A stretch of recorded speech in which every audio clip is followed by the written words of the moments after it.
Good morning बच्चे, कैसे हैं आप सब लोग। स्वागत है आपका आपके अपने YouTube चैनल एमपी जंक्शन में।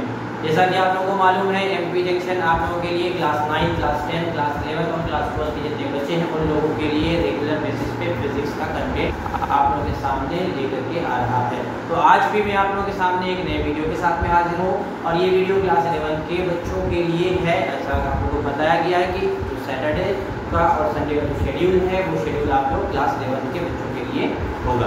तो एक नए वीडियो के साथ आपके सामने फिर से हाजिर है। एक वीडियो हम लोग इससे पहले आपके सामने ला चुके हैं, वेक्टर का ही वीडियो है, तो ये वीडियो भी आज वेक्टर का ही होगा। इसमें हम लोग वेक्टर के और डिटेल कॉन्सेप्ट को जानने वाले हैं।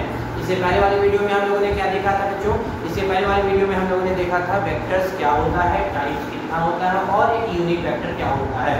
अगर कोई आप लोग में से कोई यूनिट वेक्टर का कॉन्सेप्ट नहीं जानते हैं तो प्लीज़ मेरा रिक्वेस्ट है कि यूनिट वेक्टर का कॉन्सेप्ट जानिए, क्योंकि उसमें काफ़ी डिटेल कॉन्सेप्ट छुपा हुआ है और इसका मैंने आप लोगों को डिटेल वीडियो बना दिया है। अब दूसरी बात मैं आपसे करना चाहता हूँ कि आज के वीडियो में हम लोग क्या जानने वाले हैं। आज के वीडियो में बच्चों आप लोगों को एक बहुत ही ज़रूरी टॉपिक पे डिस्कशन होगा और ये टॉपिक है रिजल्टेंट ऑफ वेक्टर। आप क्लास 12 में जब जाएंगे ना तो आपको ये टॉपिक बहुत सताएगा। जब आप इलेक्ट्रिक फील्ड का, मैग्नेटिक फील्ड का जो कैलकुलेशन है उसको जब कैलकुलेट करेंगे और जब उसमें फोर्स भी आपको इंट्रोड्यूस कर दिया जाएगा तो अब जब उसका कैलकुलेशन करेंगे तो आपको ऐसा फील होगा कि काश मेरा वेक्टर कंप्लीट होता, काश मेरा वेक्टर स्ट्रांग होता, काश मैं रिजल्टेंट अच्छे से ले पाता तो मुझे आज परेशानी नहीं होती। तो बेहतर ये है कि आप उसको अभी ही स्ट्रांग कर लें। तो इसीलिए हम लोग एक टॉपिक को आज आपके सामने लेकर के आए हुए हैं। नाम आपको पता है रिजल्टेंट। तो हम लोगों ने कुछ टॉपिक्स लिखा हुआ है, नाम है रिजल्टेंट ऑफ वेक्टर। इसमें सबसे पहले केस पे हम लोग डिस्कशन कर रहे हैं। तो पहला केस आप लोगों को क्या है कि दो वेक्टर का रिजल्टेंट हम लोगों को लेना है जिसका डायरेक्शन क्या है, सेम है। Two vector with same direction and having same line of action, उनका लाइन ऑफ एक्शन भी सेम होना चाहिए। अगर ये दो कंडीशन फॉलो हो रहा है तो फिर हम उसका रिजल्टेंट इस टाइप से निकालेंगे। कैसे निकालेंगे? Magnitude of A plus magnitude of B करके। और इसमें एक छोटी सी बात है कि ये लाइन ऑफ एक्शन क्या होता है और ये डायरेक्शन क्या होता है। तो समझिए आप ध्यान से, आपको दो कलर यहाँ दिख रहा है, एक ग्रीन और एक येलो। ग्रीन कलर और येलो कलर देखिए दोनों जो वेक्टर है वो सेम लाइन, व्हाइट लाइन पे एक्ट कर रहा है। इसका मतलब दोनों का लाइन ऑफ एक्शन क्या हो गया, सेम। अब क्या देखिए तो दोनों का डायरेक्शन भी सेम है। क्या दोनों राइट साइड एक्ट कर रहे हैं? ऑब्वियसली यस, हाँ राइट साइड ही एक्ट कर रहे हैं। तो ऐसे केस में इनका रिजल्टेंट क्या होगा? इनका रिजल्टेंट होगा vector A plus vector B. अच्छा, अगर वेक्टर का रिजल्टेंट निकाल रहे हैं तो नो डाउट इसका कुछ ना कुछ डायरेक्शन भी होगा, हाँ ना। रिजल्टेंट वगैरह तो उसका क्या होगा, डायरेक्शन होगा। तो इस वाले रिजल्टेंट का डायरेक्शन किधर होगा? इस वाले वेक्टर का रिजल्टेंट किधर होगा? जो नेक्स्ट आएगा, जैसे एग्जांपल के तौर पे वेक्टर ए की वैल्यू मान लेते हैं 5 न्यूटन, एग्जांपल के तौर पे, और वेक्टर बी मान लेते हैं 10 न्यूटन। इतना तो आपको पता हो गया कि इनका रिजल्टेंट आएगा 15 न्यूटन। लेकिन वो किधर आएगा, उसका डायरेक्शन क्या होगा? तो इसका डायरेक्शन या तो वेक्टर ए की तरफ होगा या तो वेक्टर बी की तरफ, क्योंकि दोनों का डायरेक्शन सेम है। इसलिए रिजल्टेंट जो होगा वो क्या होगा, या तो ए की तरफ या तो बी की तरफ। इसका डायरेक्शन की बात करेंगे तो क्या लिखेंगे, आइदर, ये डायरेक्शन की बात हो रही है, आइदर ए और बी, या तो ए की तरफ होगा या तो बी की तरफ होगा वेक्टर आर का डायरेक्शन। और वेक्टर आर है क्या? वेक्टर आर है रिजल्टेंट वेक्टर। इसके बीच का रिजल्टेंट है वेक्टर ए और वेक्टर बी का। कैसे निकलेगा? इन दोनों के मैग्नीट्यूड को जोड़ देने से। समझ में आ गई? चलिए आगे चलते हैं। अब केस नंबर 2 की बात करते हैं। केस नंबर 2 में दो वेक्टर्स होंगे और दोनों का again line of action same होगा, लेकिन दोनों का डायरेक्शन अब एकदम ऑपोजिट होगा। ठीक है, तो अब दूसरा केस आते हैं।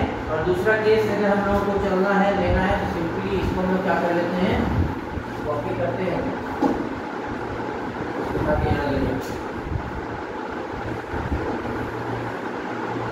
लिख जाएगा। ये हो गया केस नंबर 2। ठीक है, केस नंबर ये 2 है, उसको नोट डाउन करते हैं। अभी पूरी नहीं नोट कीजिएगा, तो चेंज करना है। केस नंबर 2 है ये, two vectors with different direction, same की जगह क्या ले लेंगे, डिफरेंट डायरेक्शन बस, and having same line of action. दो वेक्टर दोनों का डायरेक्शन क्या है, इस बार अलग है लेकिन लाइन ऑफ एक्शन सेम है। तो लाइन ऑफ एक्शन सेम है और डिफरेंट डायरेक्शन अलग है, तो उसका क्या कंडीशन हो सकता है, उसमें देखिए ऐसा कुछ कंडीशन था। लेट अस अज्यूम कि ये आपका वेक्टर ए है, तो वेक्टर बी तो इस डायरेक्शन में होगा, वेक्टर बी का जो डायरेक्शन होगा वो तो इसके ऑपोजिट होगा, है ना। मान लेते हैं वेक्टर ए यहाँ से, एक मिनट,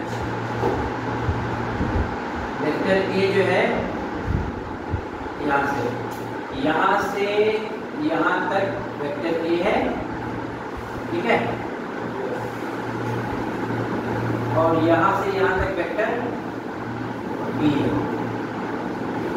तो इसमें एरो आप देख पा रहे होंगे कि एरो का साइज जो है वो छोटा और बड़ा है। आप देखेंगे एक का एरो कम और एक का एरो ज्यादा है, इसका मतलब ये हुआ कि एक का मैग्नीट्यूड ज्यादा और दूसरे का कम है। अगर ऐसा केस होता है जब आपका ए का मैग्नीट्यूड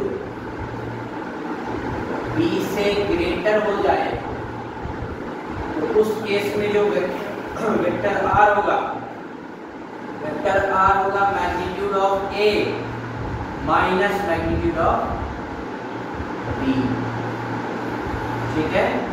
ये आपको अब ये टेक्निकल बातों को छोड़ करके हम लोग सिंपल बातों पे आते हैं कि ये इतना कंडीशन याद रखने की बात नहीं है। सिंपल आप कंडीशन पे आइए, कंडीशन एकदम सिंपल है, एक पे नीचे हो जाते हैं। देखिए ये दो वेक्टर मेरे पास में है, ठीक है, ये दोनों का डायरेक्शन सेम हो गया, ठीक है। अब दोनों का डायरेक्शन सेम हो गया तो ये दोनों सिंपली ऐड हो गए। अब ये आपको एक के आगे दूसरा भी लगा सकते हैं, आप एक के ऊपर ऐसे भी लगा सकते हैं, आपकी मर्जी, उससे कोई बहस नहीं है। इन दोनों का डायरेक्शन बेसिकली क्या हो गया, सेम हो गया। जब डायरेक्शन सेम हो गया तो हम क्या करेंगे, दोनों को सिंपली ऐड कर देंगे। तो इसका डायरेक्शन आपको राइट साइड है आपके, इसका भी डायरेक्शन आपके राइट साइड है। इसका मान लेते हैं अमाउंट जो है वो 10 न्यूटन है, इसका अमाउंट 5 न्यूटन है। तो जो नेट फोर्स लग रहा है वो कितना लग रहा है, 15 न्यूटन, और किधर लग रहा है, उस तरफ, ठीक है। इसका दूसरा केस, इसको मैंने पलट दिया, इसको मैंने इस तरफ कर दिया।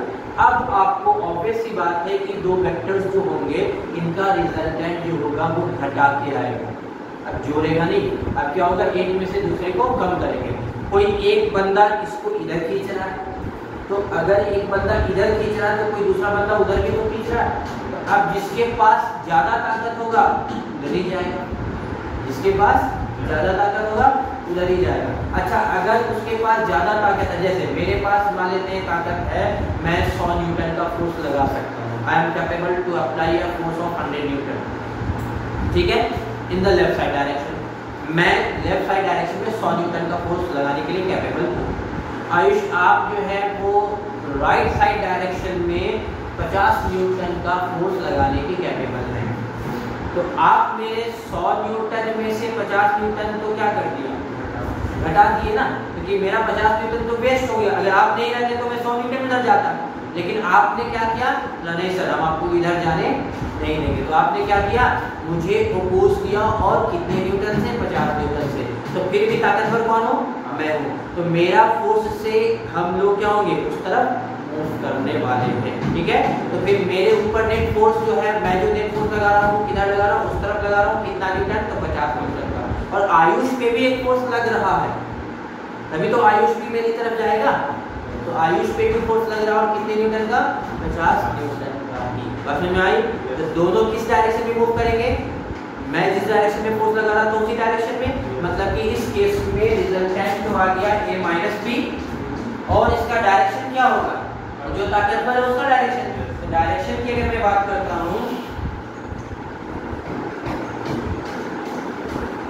तो डायरेक्शन हो जाएगा क्या, अलोंग वेक्टर ए।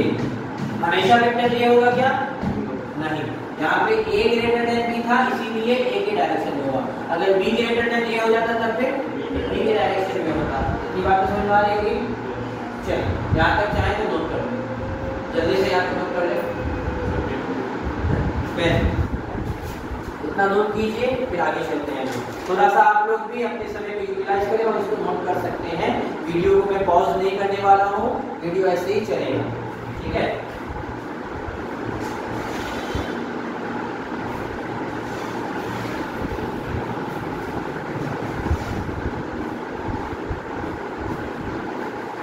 कर लिए, दोनों हो गया, चलिए।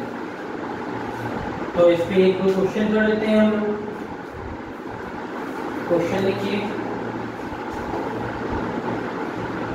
फाइंड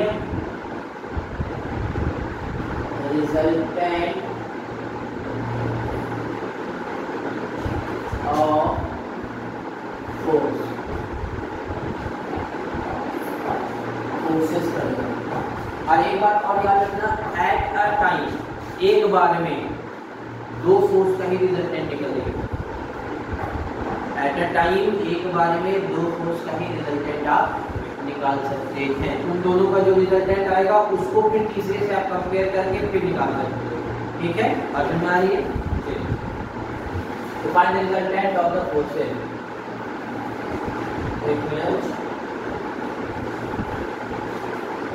एकदम सिंपल से आप लोगों को ट्राई करवा रहे हैं, टेंशन लेने की जरूरत नहीं।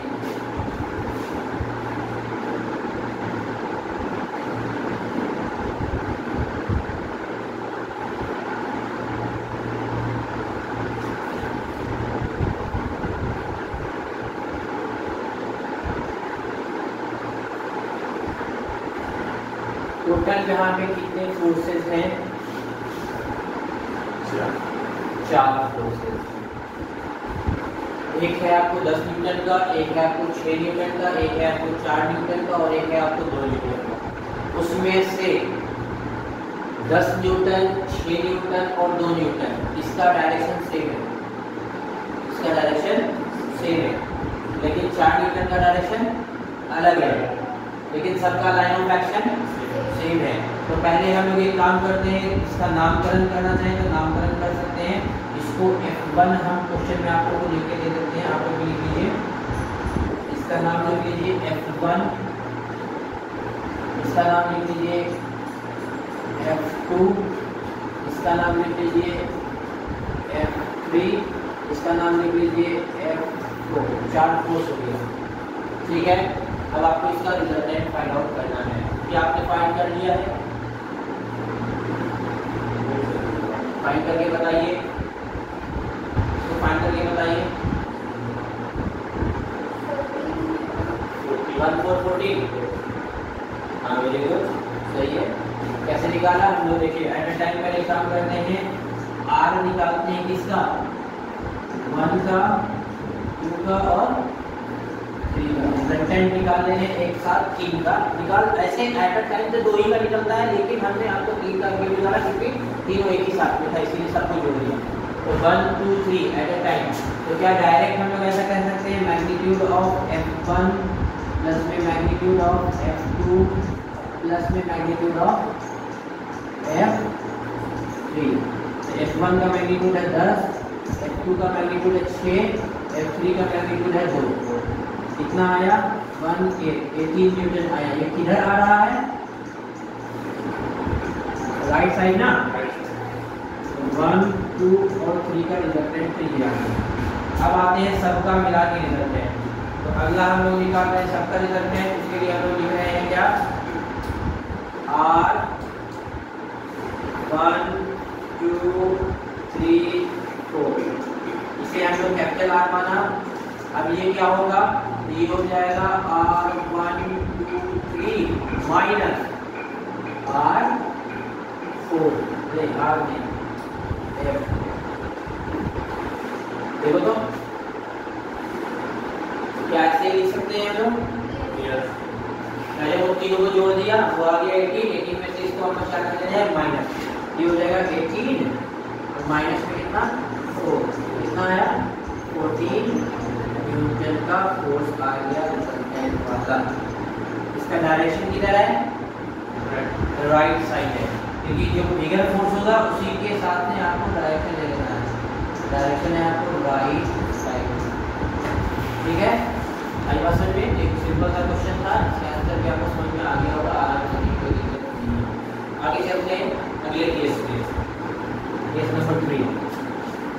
ये आप एक दो क्वेश्चन और दे देते हैं पहले, उसके बाद चलते हैं।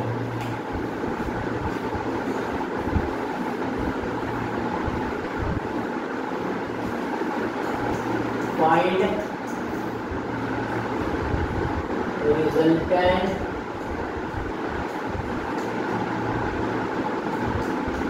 of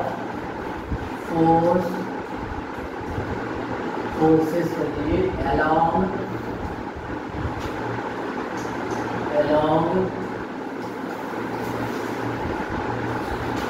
x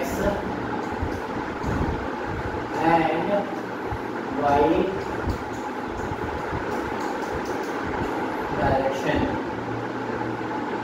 x डायरेक्शन के फोर्स का नाम चाहो तो ब्रैकेट में लिख सकते हो f of x, तो y डायरेक्शन के फोर्स का नाम लिख सकते हो f of y। हम लोगों को इसका फोर्स का रिजल्टेंट निकालना है, x में कितना रिजल्टेंट फोर्स लग रहा है और y में कितना रिजल्टेंट फोर्स लग रहा है। इसका एक डायग्राम बना देते हैं आप लोगों के सामने। ये हो गया देखो एक्स वाई एक्सिस, ये हो गया X Y Y dash X dash. अब देखो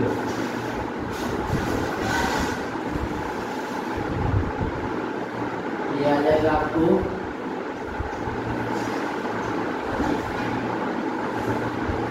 10√3 न्यूटन लिखा हुआ है। ये आपका 60 डिग्री लिखा हुआ है। ये आपका एक और फोर्स हो गया,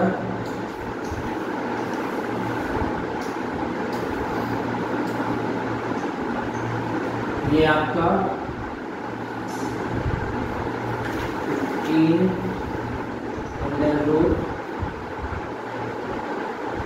√3 है। ये आपका 60 डिग्री हो गया। एक और फोर्स है, आप समझ पा रहे हो क्वेश्चन कैसा है, दिक्कत है समझने में।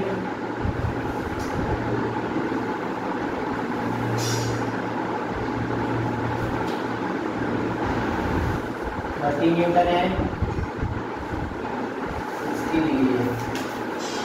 एक और फोर्स ले लीजिए, y को छोड़िएगा एक्सिस को,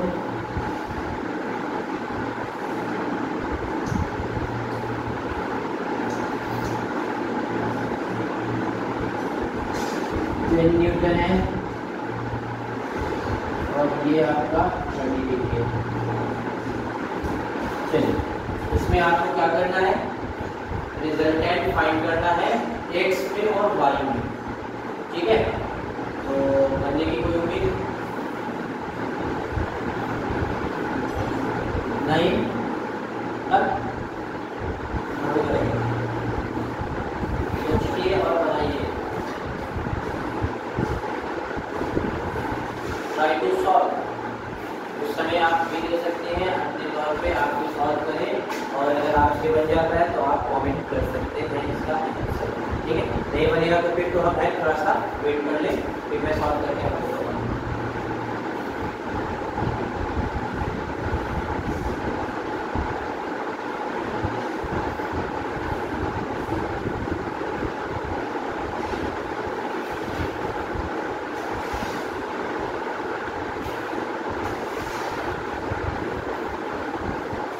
थोड़ा फास्ट, थोड़ा जल्दी, नहीं बन पाएगा तो फिर बोलिए, हम समझाएंगे। बनेगा, बनाइए, ट्राई कीजिए। हिट चाहिए, कंपोनेंट लीजिए, बन जाएगा। कंपोनेंट लीजिए, बन जाएगा। कंपोनेंट लीजने के बाद एक चीज का ध्यान रखना कि जो पेरेंट फोर्स है, पुराना वाला फोर्स, अगर आपने उसका कंपोनेंट ले लिया, जैसे 10√3 का कंपोनेंट आएगा एक एक्स एक्सिस पे एक वाई एक्सिस पे, तो उस केस में जब आपने कंपोनेंट ले लिया तो ये वाला फोर्स खत्म हो जाएगा। बस ये चीज ध्यान रखना, ठीक है। कोशिश कीजिए बना लेना। एक चीज थोड़ा सा आप लोग भी ध्यान रखें, कुछ बीच बीच में मैं बताते जा रहा हूँ तो ऐसा आप सोच रहे होंगे कि अभी कुछ बताने में तो वीडियो को स्किप कर देते हैं, तो प्लीज़ वीडियो को स्किप ना करें, क्योंकि आपको कुछ इंपॉर्टेंट चीज़ें बताई जा रही हैं वो आपसे निकल जाएगा, मिस हो जाएगा, मैंने आप लोगों के लिए भी बताया है यही चीज़ कि अगर आप इसको चाहें सॉल्व करना तो सॉल्व करने के लिए आप क्या कर सकते हैं, इसका कंपोनेंट रिजॉल्व कीजिए। और ध्यान में ये रखना है कि कंपोनेंट अगर आप रिजॉल्व कर रहे हैं तो इसका कुछ पार्ट x में आएगा, कुछ पार्ट y में आएगा। तो जो पार्ट x में आएगा और जो पार्ट y में आएगा उसकी कुछ वैल्यू होगी। उसके लिए हम लोगों ने पिछले वाले क्लास में बताया था कि x पार्ट में कितना आएगा और y पार्ट में कितना आएगा, उसको कैसे फाइंड आउट करते हैं। दूसरी बात करते हैं कि अगर आपको पता चल गया कि x में आपका कुछ आया तो जितना आएगा और y में जितना आएगा वो इसे वैनिश कर देगा, ये खत्म हो जाएगा। ठीक है ना। तो ये जो 10√3 वाला फोर्स है, अगर आपने उसका कंपोनेंट ले लिया तो फिर उसका अपना अमाउंट क्या हो जाएगा, इस डायरेक्शन में जो था वो खत्म हो जाएगा। ठीक है, आप बनाइए, सॉल्व कीजिए, कोशिश कीजिए, उम्मीद है बन जाएगा। नहीं बनेगा तो फिर बताएंगे।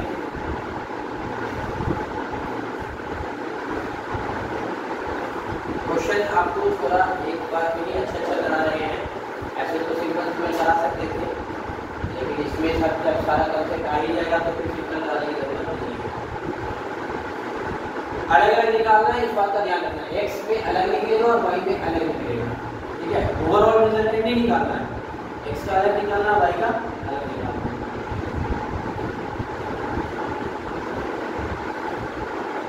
सॉल्व कीजिए, देखिए कल पता नहीं।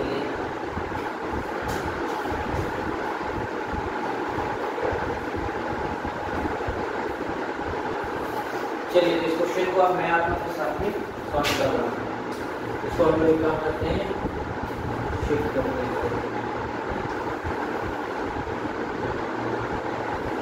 देखो आ जाइए, हम लोग 1 बाय 1 एक फोर्स को रिजॉल्व करने की कोशिश करेंगे। क्या वाइड वाला जो फोर्स है उसका दो कंपोनेंट, एक इस तरफ 10√3 cos 60 और एक इस तरफ 10√3 sin 60 आएगा। तो यहाँ पे बोर्ड में नजदीक करते हैं, 10√3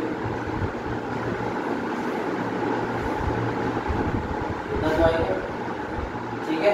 इस वाले फोर्स का हमने क्या किया, दो कंपोनेंट हो रहा है, एक इस तरफ और एक उस तरफ। चलिए ठीक है, तो इसमें से एक चीज का अब ध्यान रखना है कि जब इसका कंपोनेंट ले लिए हैं, ये क्या हो गया,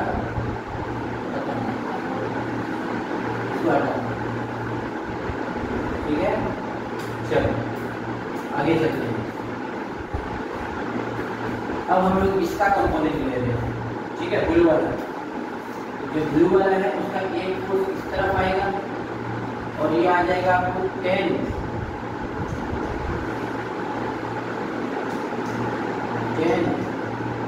cos 30 आएगा। चलिए इस तरफ आ गया आपको 10 cos 30, एक इस तरफ आएगा और ये आ जाएगा 10 sin 30। ठीक है, जैसे इसका कंपोनेंट ले लिया, इसको भी बता दें। चलिए अब आते हैं इसकी बात करते हैं। इसका दो कंपोनेंट अगेन आएगा, वाइट वाला जो है, एक इस तरफ और ये हो जाएगा 15 cos 60 आया ना। अच्छा 15√3 भी है, ऊपर लिख देते हैं 15√3 cos 60 और एक नीचे आ जाएगा और ये कितना आएगा, 15√3 sin 60। ठीक है, तो अगेन जब इसको भी हमने रिजॉल्व कर दिया, ये क्या हो गया, खत्म। अब लास्ट एक बचा है जिसका कंपोनेंट हम लोग को ढूंढना है, और वो है ग्रीन वाला। तो उसमें आप देखिए एक चीज हम आपको बताए थे, फोर्स अगर ओरिजिन से दूर होता था तो कंपोनेंट का डायरेक्शन जो बनता था वो ओरिजिन से दूर, अगर फोर्स ओरिजिन की तरफ है तो फिर कंपोनेंट का डायरेक्शन भी ओरिजिन की तरफ है। बता चुके थे उस दिन, क्या ये वाला फोर्स ओरिजिन की तरफ है, अगर ये ओरिजिन की तरफ है तो एक कंपोनेंट ओरिजिन की तरफ आ गया, कितना 30 cos 60, ठीक है। और ये इस तरफ आ जाएगा आपको इधर 30 sin 60 आ गया। चलिए अब इसको भी अगर रिजॉल्व कर दिए तो क्या कर दें, इसको भी हटा दें। सारे कंपोनेंट हमने क्या कर दिया है, रिजॉल्व कर दिया है। अब हम लोग एक काम करते हैं, रिजल्टेंट फाइंड आउट कर लेते हैं x में और y में।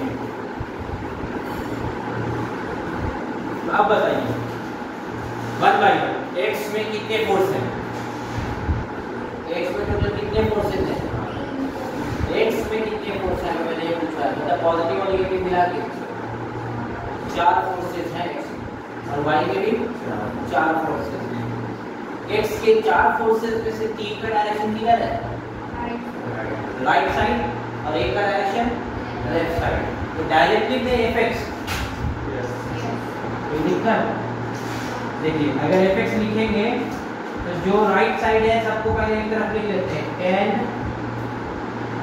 cos 30 plus 10√3 cos 60 plus 15 √3 cos 60। देखो तो यही है कि ग्रीन वाला तो अलग था, ग्रीन वाला आपको 30 sin 60 कलर देने का फायदा मिला। कितना है 30 sin 60। चलिए एक बार आप लोग भी देख लें, क्या राइट साइड वाला तीन फोर्स कितना ही है, 10 cos 30 और एक आपको 10√3 cos 60 और एक आपको 30 sin 60। बस तो चलिए एक आपका इनका सबका डायरेक्शन पॉजिटिव राइट में है। तो बताइए 10 cos 30 कितना, √3/2, 10√3 cos 60 1/2, sin 60 √3/2। दोस्तों चलिए अब हम एक काम करते हैं, 10 से इस 2 को यहाँ 5 हो जाएगा, ये भी 5 हो जाएगा, और ये आ गया आपको कितना 15, ठीक है। कोई दिक्कत, एक बार चेक करते रहना। 5√3 प्लस में कितना, अगेन दूसरे में 5√3 और फिर प्लस 15√3 है ना, सब एक जैसा है, कोई दिक्कत नहीं। चलिए सबको ऐड कीजिए, कितना होगा आपको कितना होगा इसको ऐड करने में बता सकते हैं, 25। हाँ सही है, इसको ऐड करने में यहाँ आ जाएगा 25√3 मीटर। किस डायरेक्शन में है, पॉजिटिव एक्स। चलिए एक और आपका निकालते हैं, अभी हम लोग पॉजिटिव एक्स निकाल रहे हैं ना, तो इसको एक काम करते हैं एक्स ले लेते हैं, नहीं एक काम करते हैं इसको x1 ले लेते हैं, एक और लेंगे x2 तक रिजल्ट निकालना। अब बताइए x2 कितना आएगा, x2 कितना आएगा, अगले पेज में लिखिए, इसी पेज में लिखिए। एक काम करते हैं इसी पेज में लिखते हैं, इसको थोड़ा हम लोग साइड करते हैं, ये चला जाता है अंदर, दिख रहा है। चलिए इसको हम लोग कवर कर देते हैं, अंदर प्रोटेक्शन एकदम, कोई इसको कुछ नहीं करेगा। आइए अब निकालते हैं fx2। तो बताइए fx2 कितना है, fx2 तो एक ही है, जो निगेटिव डायरेक्शन में होगा कितना, 15√60, 15√3 cos 60 कितना होता है बच्चा लोग, 1/2, मतलब ये आ जाएगा 7.5√3। बोलो आएगा, ठीक है। 15 को 2 से डिवाइड करके कितना है, 7.5। समझ में आ गया। चलिए अब आइए एफ एक्स, तो एफ एक्स हो जाएगा एफ ऑफ x1 माइनस में एफ ऑफ x2 बोलो आना। चलो अच्छी बात है। एफ ऑफ x1 कितना है 25√3 माइनस एफ ऑफ x2 कितना है 7.5√3। 25 में से 7.5 घटाएंगे तो कितना आएगा मेरे ख्याल से 17.5/√3 न्यूटन। ये आ गया x डायरेक्शन का रिजल्टेंट फोर्स, जिसका रिजल्टेंट इधर है पॉजिटिव नेगेटिव तरफ। फुल बनना है। कुछ कैलकुलेशन मिस्टेक होगा तो उसको देखना नेचुरली करिए कि कोई मिस्टेक हुआ है, इसको नोट कर लो। फिर चलेंगे हम लोग f ऑफ y में, f y में चलेंगे। इसको पहले नोट कर लीजिए फिर f y में चलेंगे।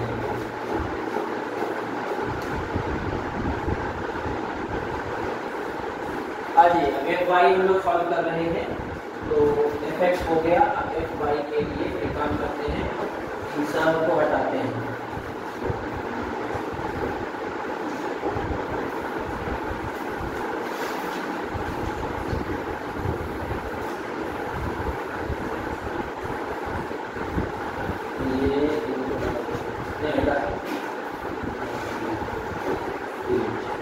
चलो इसको ऊपर भेज देते हैं।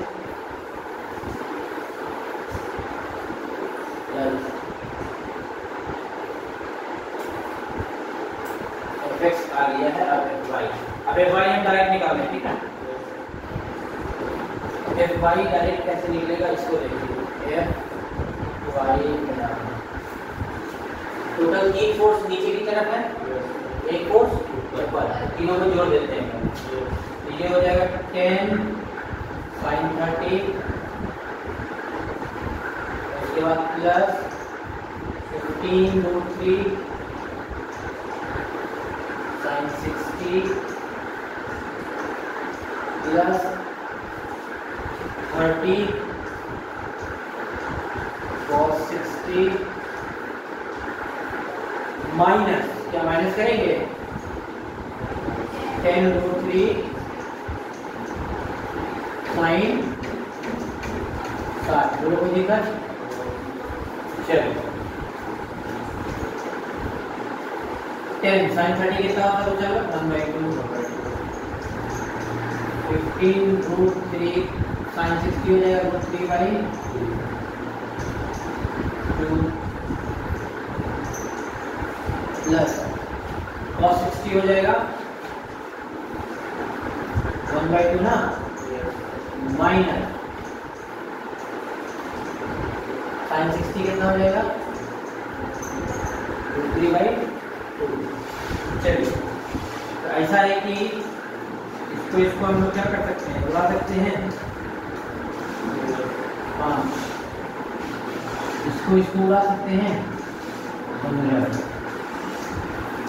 आइए इधर आ गया 5, √3 × √3 कितना हो जाएगा 3, और 3 और 15 मिलकर कितना हो जाएगा 45/2, ठीक है, प्लस 15 माइनस ये हो गया 3 और 10 × 30, 30 में से 2 गया, 30/2 कितना हो गया 15।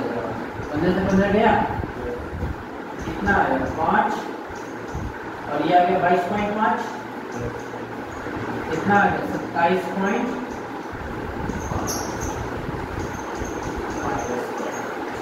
हाँ, इसका डायरेक्शन क्या है ये भी मैटर करता है। डायरेक्शन है आपको नेगेटिव ऑफ y, ठीक है, या y डैश। उम्मीद करता हूँ समझ में आ गया होगा। ऐसे ही करके आपको कुछ भी बना लेना है। एक क्वेश्चन होमवर्क में दे देते हैं तो फिर आगे चलते हैं। नोट कर लीजिए, कर लिए आगे हो गया। चलिए आगे चलते हैं। एक क्वेश्चन होमवर्क लिख लो, सेम क्वेश्चन रहेगा, फाइंड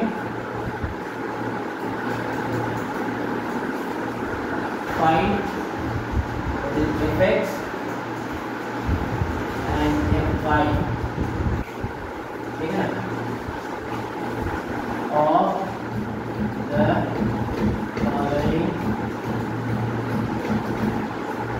फोर्सेस। सेम क्वेश्चन दे रहे हैं आपके पास प्रैक्टिस करने के लिए। सेम मतलब कॉन्सेप्ट सेम है, वैल्यूज अलग होंगे।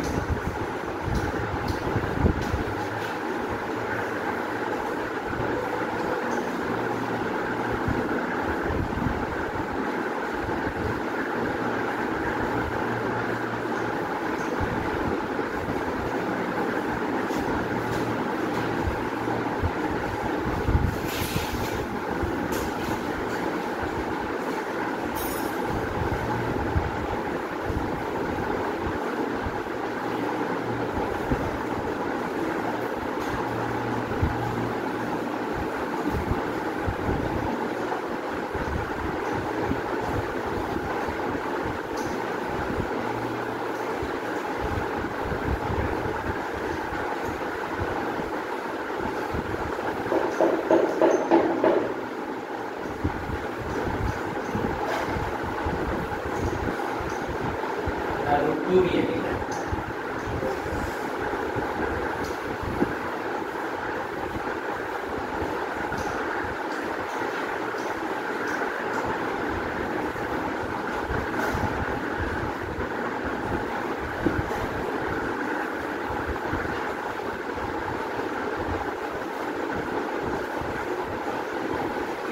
तो खेला कर दें,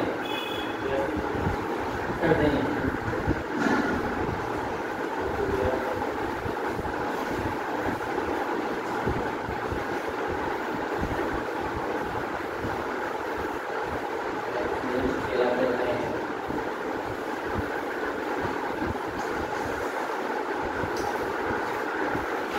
चलिए ये आपका क्वेश्चन है, इसका आपको x और y निकालना है। इजी है, बहुत ज़्यादा करती है, निकल जाएगा आराम से। ठीक है, और दे दे और ले दूसरा सेम क्वेश्चन है, इसका दूसरा डायग्राम।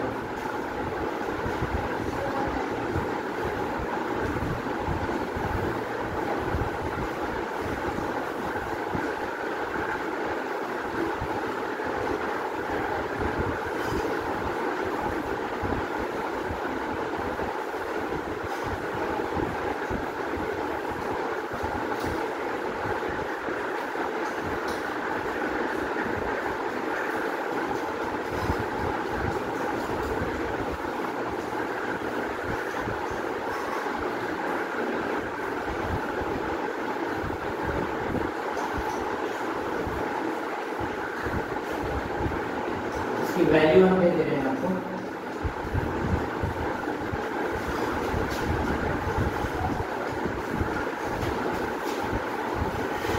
रूट 3 है,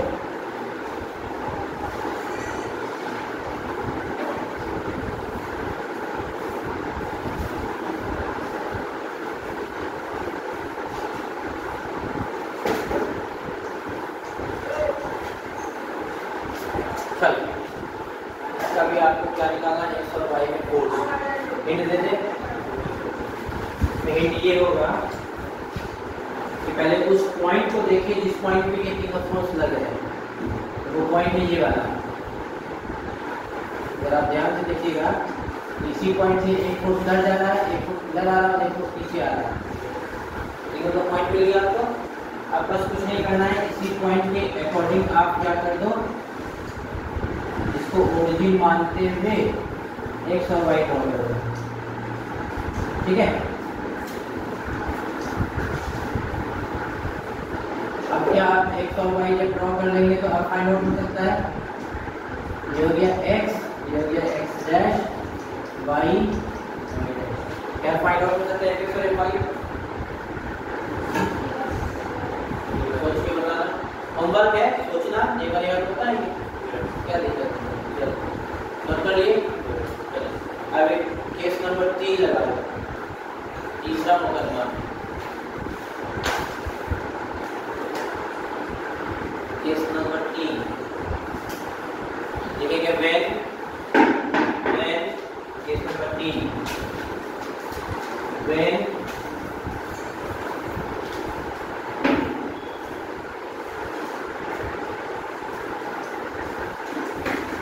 two vectors are at 90 degree each अगर दो वेक्टर एक दूसरे के 90 डिग्री में है तब इसका आपको रिजल्टेंट क्या होगा ये आपको बताना है। तो आएगा तो आप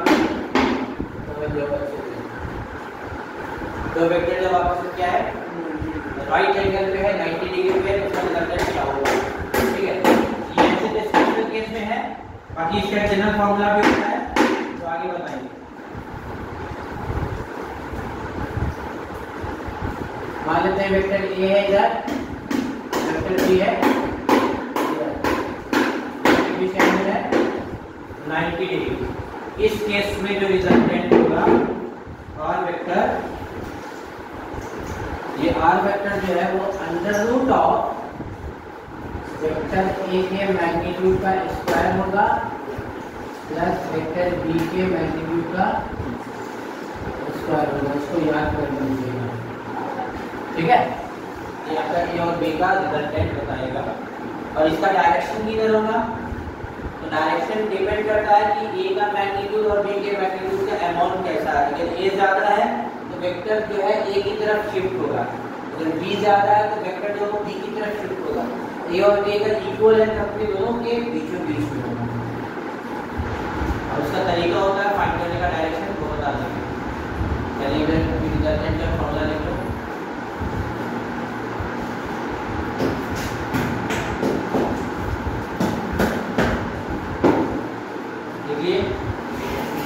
चलिए क्वेश्चन लिखिए, क्वेश्चन लिख लीजिए। Find the resultant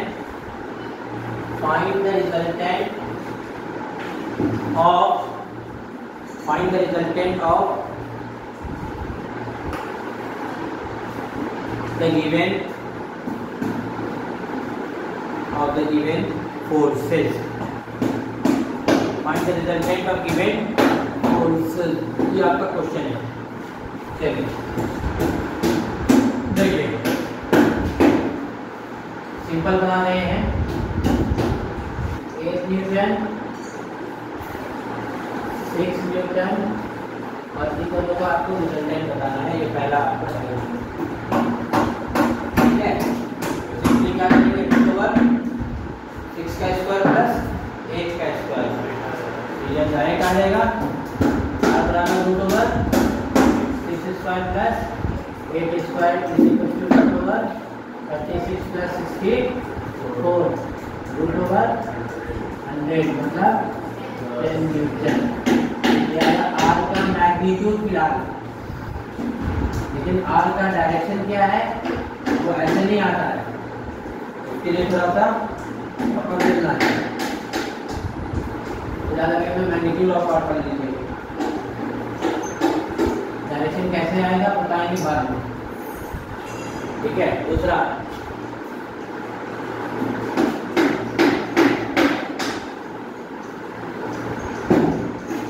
Newton 8 Newton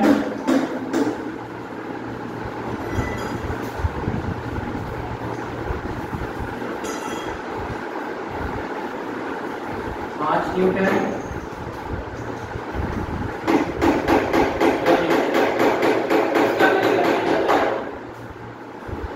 क्या होगा इसका रिजल्टेंट। तो पहला काम करना है, x में कितना रिजल्टेंट है वो देखो, y में कितना निकाले थे इधर। x में कितना और y में कितना है पहले ये निकालना। ठीक है, तो x में कितना और y में कितना है वो निकल जाएगा, उसके बाद रिजल्टेंट ऑटोमेटिकली फाइंड आउट हो जाएगा।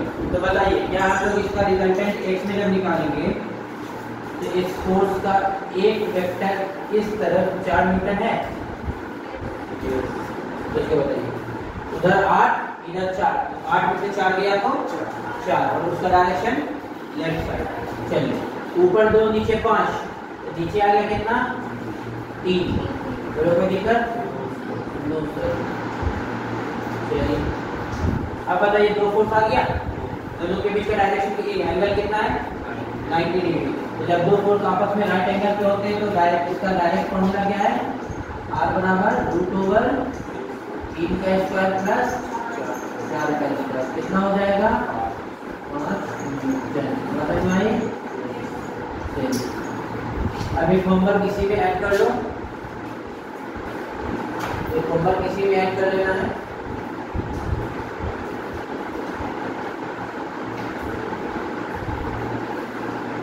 बस इसके बाद क्लास को हम लोग क्या करेंगे समाप्त कर देंगे। होमवर्क लिख लो, find the resultant of fx and fy,